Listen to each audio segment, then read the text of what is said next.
911, where's your emergency? Is a robber at a pawn shop. Where's the robber? Where is he? He's right here right now. Fala pessoal, Carol na área, trazendo mais um vídeo aqui no canal. Todas as semanas eu trago esse tipo de conteúdo aqui para vocês, de casos criminais. Então se você gosta, se inscreve aqui no canal e deixa um like nesse vídeo. Bora pro vídeo.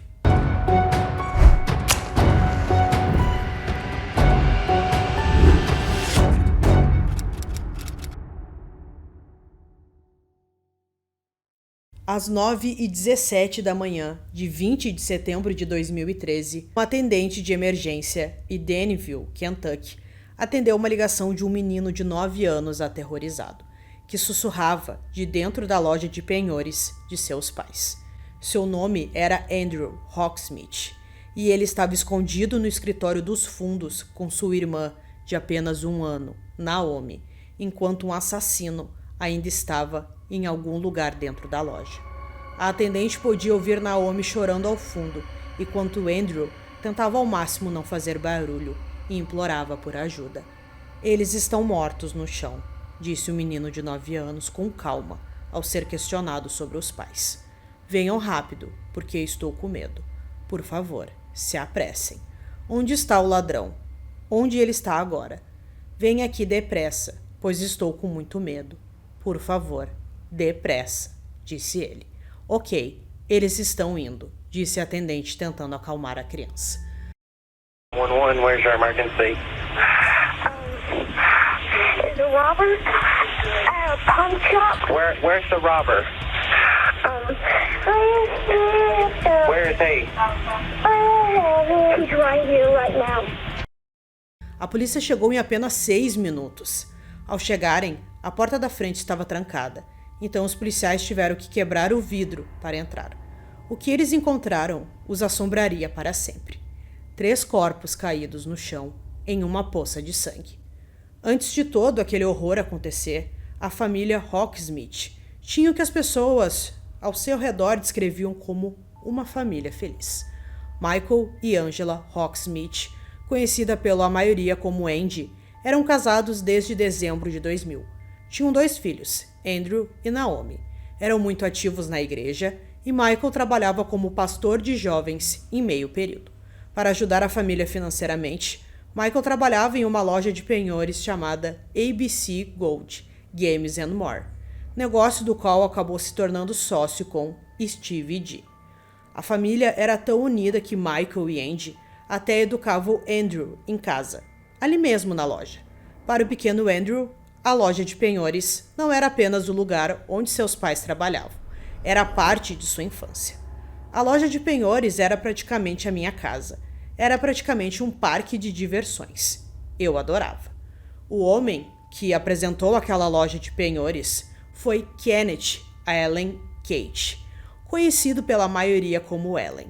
Ele era um pastor renomado no condado de Pulaski, alguém com quem as pessoas confiavam, alguém que aconselhava as famílias na mesma comunidade, onde também tinha um negócio paralelo de compra de metais preciosos. Andrew o considerava como da família e o via quase como um tio. Eles eram bem próximos. Mas Allen vivia uma vida muito diferente por trás daquela imagem. Antes da ABC Gold se tornar o negócio de Michael e Steve, Allen tinha ligações com a loja de penhores quando ela operava sob o nome de King's Corner. No verão de 2013, a propriedade mudou de mãos. Steve revelou mais tarde que Allen deveria ter sido seu sócio no novo negócio, mas essa parceria nunca se concretizou. Em vez disso, Steve escolheu Michael e Andy. Allen acreditava que eles haviam lhe tomado o negócio. Esse ressentimento piorou ainda mais por causa de outro homem, Daniel Smith, conhecido como Dan. Dan era um cliente assíduo, um comprador de ouro de 60 anos que percorria um trajeto específico até as casas de penhores carregando uma maleta cheia de dinheiro.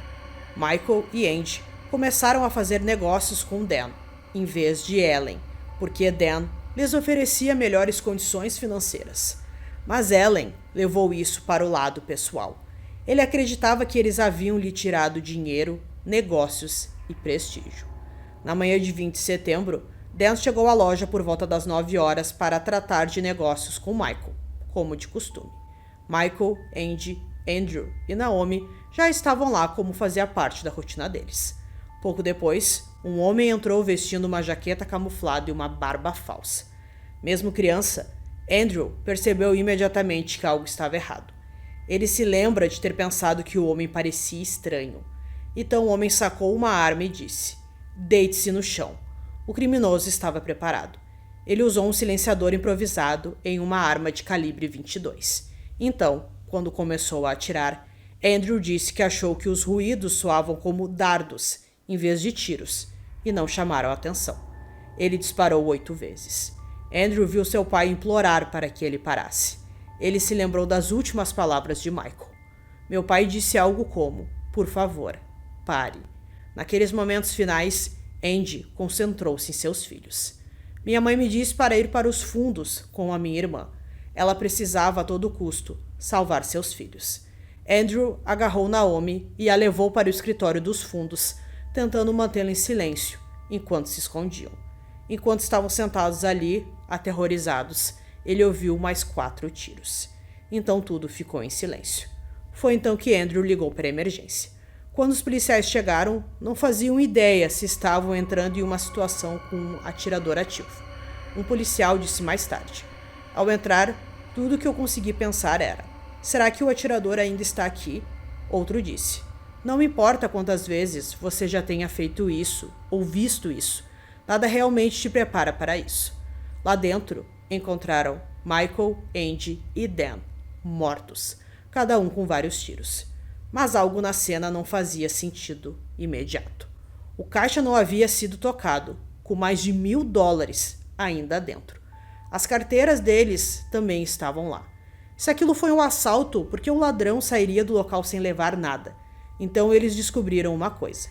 A única coisa que estava faltando era a pasta de Dan, que os investigadores acreditavam conter quase $40.000. Isso fez com que os detetives parassem e questionassem se o roubo era realmente o motivo. Um dos investigadores disse mais tarde: "Isso me fez começar a pensar que as vítimas foram alvo de ataques por um motivo que não tinha nada a ver com o roubo." Outro admitiu: "A gente ficou tipo, o quê? Se foi um ataque, foi contra Dan Smith?" A essa altura a gente estava realmente perplexo. Quem era o alvo afinal? Dan Smith também era o alvo ou ele só estava lá na hora errada? Inicialmente a polícia só tinha uma descrição de um homem corpulento, vestindo uma jaqueta camuflada, possivelmente entre 40 e 50 anos, usando uma barba falsa e provavelmente dirigindo uma van prateada. Uma testemunha relatou à polícia ter visto um homem saindo da loja logo após os assassinatos e correndo para o beco, onde o suspeito entrou em uma van prateada e fugiu em alta velocidade. Então, cerca de 4 dias depois, houve uma reviravolta no caso. Uma pessoa de Michigan, chamada Tracy Harold, contatou as autoridades após ter uma estranha conversa ao telefone com Kenneth Allen. Tracy havia lido sobre os assassinatos online e resolveu entrar em contato porque Allen era da região e conhecia a família Hawk-Smith. Mas antes mesmo de Tracy fazer perguntas, Ellen começou a dar uma explicação detalhada de onde estivera naquela manhã. "Eu estava em Danville para buscar os remédios da minha esposa." Mais tarde, Tracy disse: "Quando liguei para Ellen, a situação ficou cada vez mais estranha." A polícia então olhou as câmeras de segurança. As imagens mostravam Ellen em uma farmácia em Danville às 9h24, apenas 8 minutos após a ligação de Andrew para a emergência. A princípio isso pareceu inocentá-lo, mas os detetives verificaram a cronologia dos eventos e perceberam que o trajeto da loja de penhores até a farmácia era perfeitamente possível. Então ele poderia ter cometido o crime e estado na farmácia logo depois.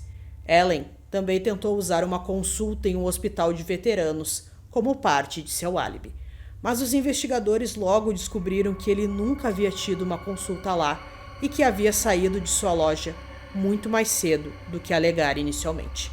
Isso, somado ao estranho telefonema, o tornou o foco da investigação.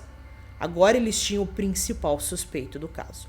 Mandados de busca e apreensão foram cumpridos em sua casa, igreja e sua empresa, em Somerset. O que encontraram conectou tudo. Havia um kit silenciador caseiro. Havia cápsulas de calibre 22 que correspondiam às da cena do crime. Havia um alvo na qual ele vinha praticando.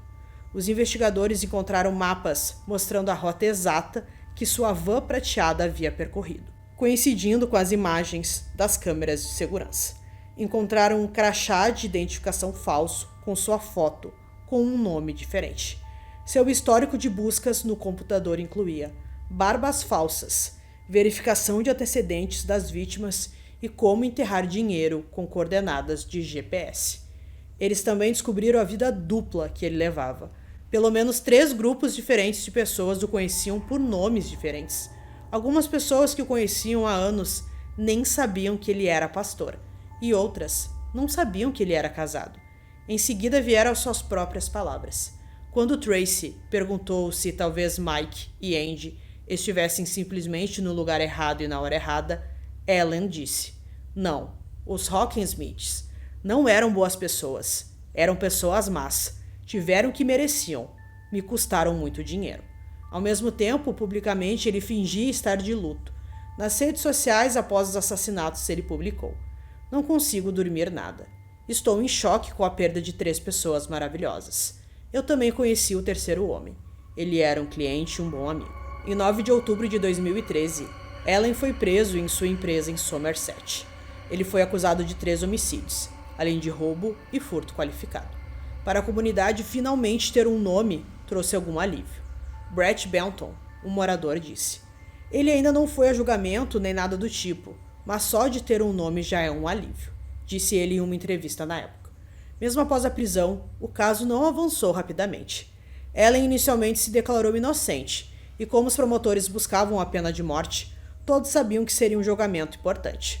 O Estado estava construindo um caso sólido, com base nas provas forenses.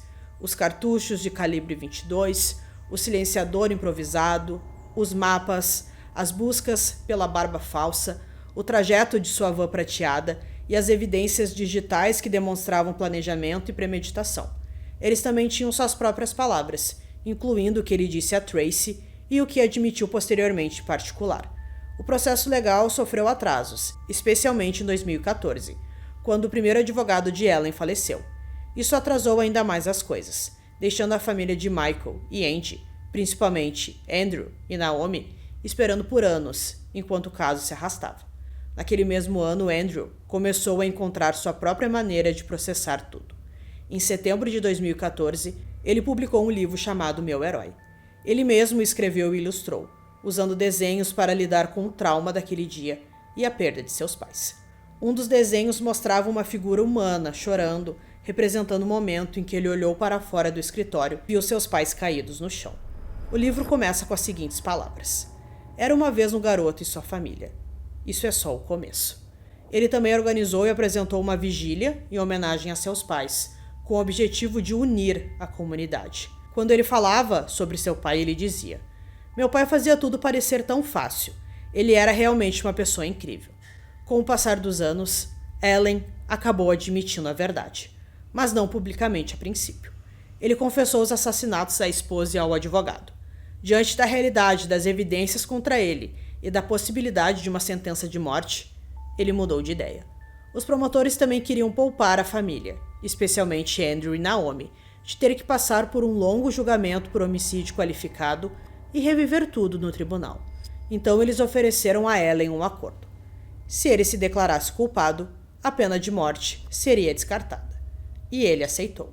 Em maio de 2017, Ellen mudou sua declaração para culpado, encerrando o julgamento antes mesmo de começar.